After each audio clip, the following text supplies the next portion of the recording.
Many cars piled up at one of the intersections in the city centre. At that moment, an ambulance siren sounded somewhere behind.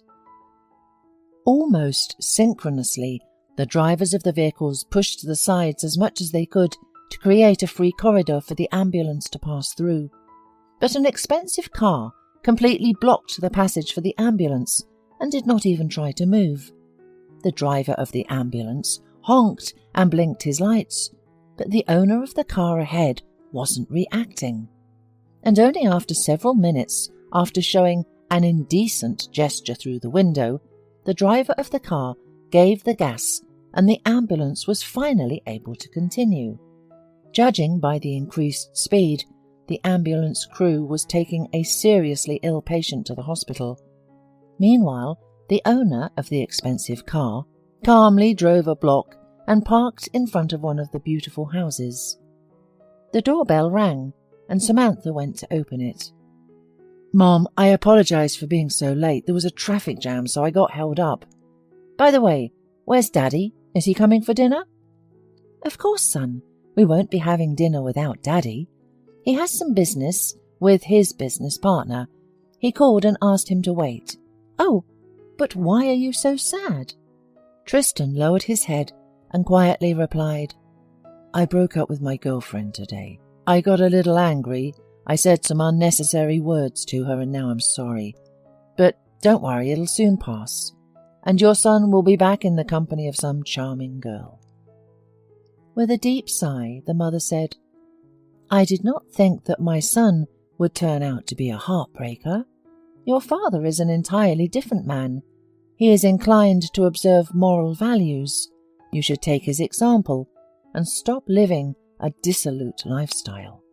Tristan smiled slightly in reply and went to his room. An hour later, the father of the family arrived. "Honey, I'm home, and I want to talk to you. Frederick is in trouble. His daughter is ill and he may need money urgently. I would like to spend some of our savings, if it will be necessary." Looking at his wife, Edward expected her to be indignant, but instead Samantha took his hand and said, "What a forgetful husband I have. I told you, even before our wedding, that we would solve all problems together. And since your business partner, and most importantly, your best friend needs support, we will definitely help him. Remember that only the most reliable people are next to you in a difficult time, so show Frederick that he can count on you." Edward smiled, glad to see such mutual understanding. "I was right to marry you, sweetheart, because you always support me. Well, is Tristan at home yet? Or at his friend's again? You know, I'm a patient man, but there's a limit to everything. He hasn't worked in 6 months since he got kicked out of the ad agency. Sometimes I feel like he's not our son. And please don't whitewash him, because, by the way, you indulge him. And as for my company, I won't take him in. I don't want to shame myself in front of my partners." At this time, Tristan came out of his room and said loudly, "I'm sorry to interrupt your discussion about me, but I'm so hungry I can't think of anything else but food." Dinner passed almost in complete silence, because Samantha and Edward had already discussed everything, and their son was in no hurry to share the day's events. After dinner, Tristan was about to leave for his room again, but his father stopped him. "Don't rush off. I want to have a serious talk with you." Taking the hint, Samantha headed for her bedroom. "I'll watch the show while it's on TV." After closing the door behind her, Edward continued, "Tristan, you're a big boy and should already take responsibility for your life and achieve at least some goals. Aren't you ashamed in front of your own friends that you still live off your parents?" Tristan lowered his head sadly and said, "I already tried to work, but it didn't work out. You know why I was fired, don't you? Then why all this talk again?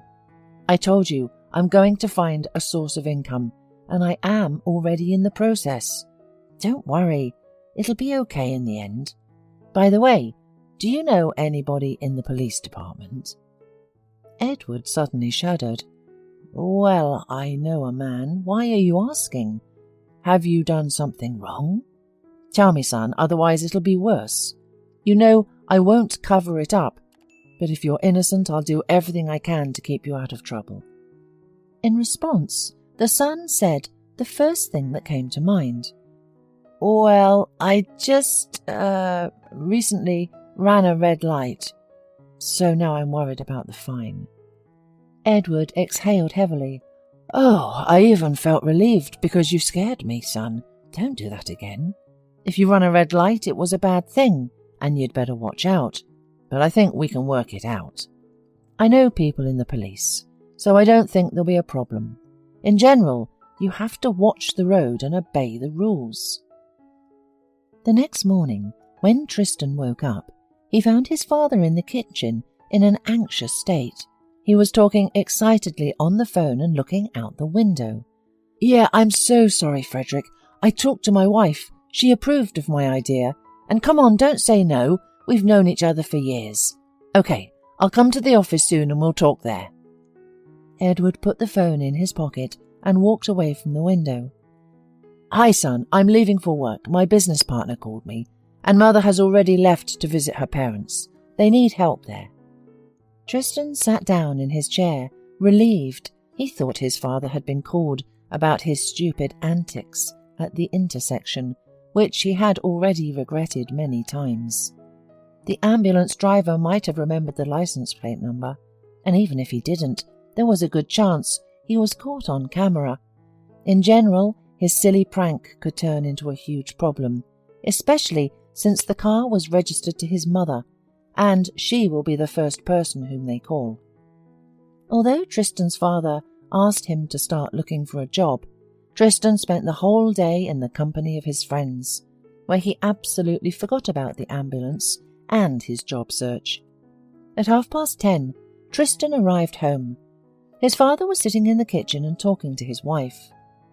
Hi, everyone, and not to raise any unnecessary questions, I haven't found a job yet, but I promise I'll definitely get a job this week. Sitting down at the table, Tristan slid a platter with cheesecake to him. I'm so hungry, Mum.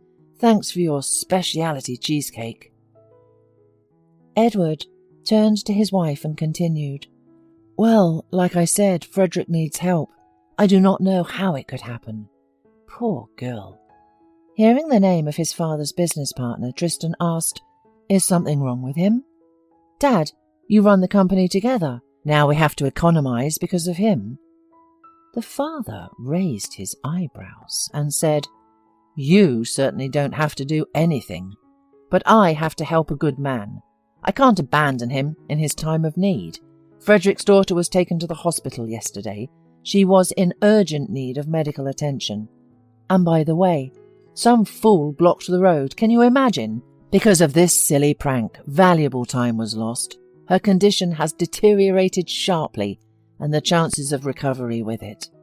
I don't understand what the police are doing.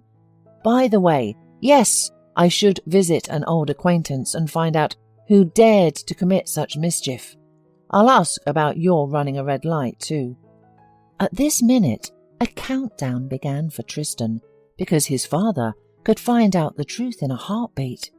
Tristan went to his room, lay down on his bed, and stared at the ceiling in silence. For the first time he was afraid, but not for himself, but for Frederick's daughter. While he was lying there, the thought occurred to him that he should confess everything. But knowing his father, Tristan didn't risk it. At the same time, he really was eager to learn from the doctors how to help the girl. Suddenly the door opened and his mother looked in.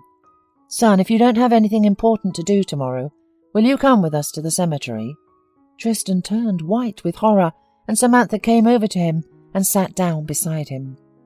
Well, why are you so nervous? We visit your cousin who died in the accident every year. Have you forgotten? Daddy's going to the office in the morning on business, and then he'll pick us up. So be ready. At the cemetery they quickly found Chloe's grave, and while his parents were cleaning it, Tristan was looking at the inscriptions of the neighbouring gravestones. Remembering the ambulance, he wept bitterly. A bewildered mother approached and hugged her son. "Oh, son, calm down. She's already in a better world. I had no idea you could be so emotional." Tristan looked at his mother and replied, "Of course you think I'm a soulless man, but I have feelings too. Father, you said your partner's daughter is in hospital. Can I visit her?" "I don't even know. She's in intensive care right now. And why would you do that? After all, you don't know her at all." "My emotions are awakened. As Mum said, I also want to help someone. Don't be surprised, but your son knows how to sympathize. True, it rarely happens." Edward took out a notebook and wrote down the address of the hospital where Frederick's daughter had been taken. Giving the piece of paper to his son, he asked again, "Don't you want to add anything? Why don't you tell me why you're suddenly interested in a strange girl?" Tristan didn't answer anything, just shrugged his shoulders. After the cemetery, Tristan began packing for the hospital. Naturally, he was not allowed into the intensive care unit, but he managed to talk to a nurse. And she said that the girl was asleep now under medication, but doctors hoped that in a week the patient's condition would improve noticeably. Tristan visited Hayley in the hospital every day. She didn't know it, but he brought flowers every time and left them with the nurse on duty. A week later, as the doctors had predicted, Hayley regained consciousness. And the first thing she saw was Tristan's face behind the glass divider. At that moment, a nurse came up to her and completely obscured her view. The guy stood there a little longer and left. He stayed away from the hospital for days, wondering what to do. Eventually, he decided to confess to the girl and ask her forgiveness. But Tristan was out of luck. Just outside her ward, he bumped into his father and Frederick. The father looked at his son with great disappointment and pain. "Well, son, come on in." The father pulled a folded sheet of paper from his briefcase. "Here's your car number, the ambulance and the exact time. Do you have anything to tell us?" 3 pairs of eyes looked at him. "Yes, I was the one who didn't miss the ambulance at the intersection. I don't know what got into me then. I was angry. I really regret what I have done. Forgive me for such a foolish behavior, and I am ready to suffer the punishment I deserve." Frederick and his father looked at each other, and then at Hayley. "Well, what do you say? Can you forgive him?" The girl hesitated and then replied, "I think yes. Just give him to me to re-educate him." Frederick looked at his daughter. "All right, let him work off the damage he's done." Tristan's father even laughed. "Well, now at least I won't have to look after him. Maybe we'll go to the sea with Samantha. We haven't been there for a long time." "I am kidding, of course, but seriously, I hope that Hayley will make a nice person out of him." Whether she succeeded or not, it was too early to draw conclusions. But Tristan visited her in the hospital every day until she was discharged. After a while, they started dating, and then Tristan told his parents that he proposed to Hayley. The man came to his senses. He finally got the job he enjoyed and was no longer a troublemaker.